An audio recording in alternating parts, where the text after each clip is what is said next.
Selamat sore Pak Greg. Pada kesempatan ini saya akan menjelaskan mengenai tugas pendidikan agama, di mana tugasnya itu disuruh untuk melakukan video reaksi terkait 5 pertanyaan yang jawabannya disampaikan dari narasumber. Jadi untuk pertanyaan yang pertama itu adalah apa pendapat narasumber terkait pernyataan kematian mendorong seseorang untuk hidup sempurna. Jadi setelah saya simpulkan itu, kematian adalah puncak manusia mengambil keputusan terakhir, di mana orang akan berusaha untuk mengambil keputusan yang baik dan sempurna untuk menyatukan dunia dengan sang ilahi. Nah, pusat terakhir untuk menyempurnakan jadi itu kematian ini bisa dikatakan sebagai pusat terakhir untuk menyempurnakan hidup. Kesempurnaan hidup itu yaitu bersatu dengan ilahi. Lalu pertanyaan yang kedua itu, menurut narasumber, apa artinya kematian yang harmonis dan apa akibatnya bagi jiwa seseorang yang mengalami kematian harmonis.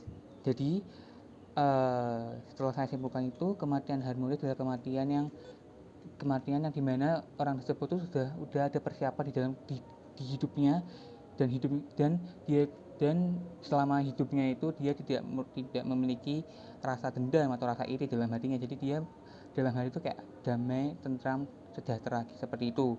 Dan akibatnya orang yang meninggal secara harmonis adalah mereka akan, setelah mereka mati nanti, mereka akan lancar masuk ke dalam dunia alam fana, yaitu dalam arti masuk surga. Maksudnya itu di sini orang yang memiliki hati atau bisa dikatakan memiliki melalui proses kematian yang harmonis itu, saat dia meninggal itu, proses untuk menuju ke alam fana itu, yaitu surga itu, diperlancar atau dipermudah. Tidak seperti halnya orang yang kematian itu tidak harmonis, seperti yang pertanyaan nomor 3 ini. Apa artinya kematian yang tidak harmonis dan apa akibatnya bagi jiwa seseorang apabila mengalami kematian yang tidak harmonis?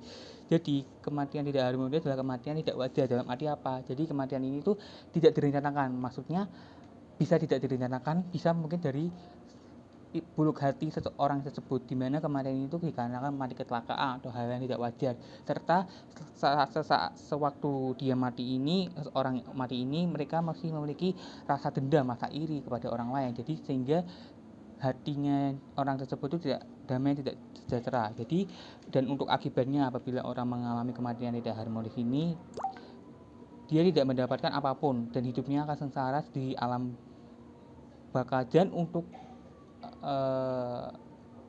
menuju ke surga itu akan sulit, bahkan bisa dikatakan dia tidak akan masuk surga selama dia tidak meredakan emosi yang ada dalam lubuk hatinya itu.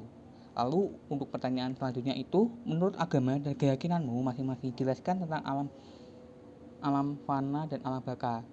Ini untuk ayatnya saya ambil sama untuk dari soal yang nomor 5. Jadi alam fana ini atau alam baka ini sebenarnya hampir sama, hanya saja ini tergantung pada orang yang tersebut. Apabila orang ini meninggal dalam semasa hidupnya, dia dengan kondisi hati yang damai sejahtera, tidak ada rasa dendam, penuh kasih karunia, penuh kasih, dia akan menuju ke surga.